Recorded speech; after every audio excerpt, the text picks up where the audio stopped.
Hi subscribers, good morning. ఈరోజు నేను సేమియా చేస్తున్నాను. దీంతో పాటు మీకు ఒక ఇంపార్టెంట్ విషయం షేర్ చేయాలని నేను ఈ షార్ట్ చేస్తున్నాను. ఒక డేక్ష తీసుకుని అందులో నెయ్యి వేసుకొని సేమియా ఫ్రై చేసుకోవాలి. అందులో పాలు వేసి సేమియా ఉడుకుతుండగానే మనం షుగర్ యాడ్ చేసుకోవాలి.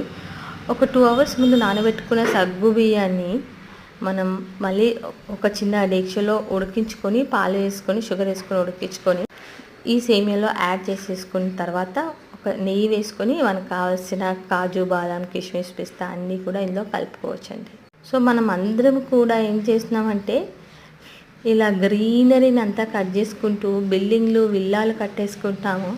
మన ఫ్యూచర్, మన పిల్లల ఫ్యూచర్ ఏంటి అనేది ఎవరైనా ఆలోచిస్తున్నారో లేదో నాకు అర్థం కావట్లేదు. అవును, ఇల్లు కట్టుకోవడం ఇంపార్టెంటే, కానీ అన్ని చెట్లు కట్ చేస్తూ వ్యవసాయం అంతా తీసేస్తూ ఫ్యూచర్ ఏంటి అనేది ఒకసారి ఆలోచిస్తే భయంగా ఉంది.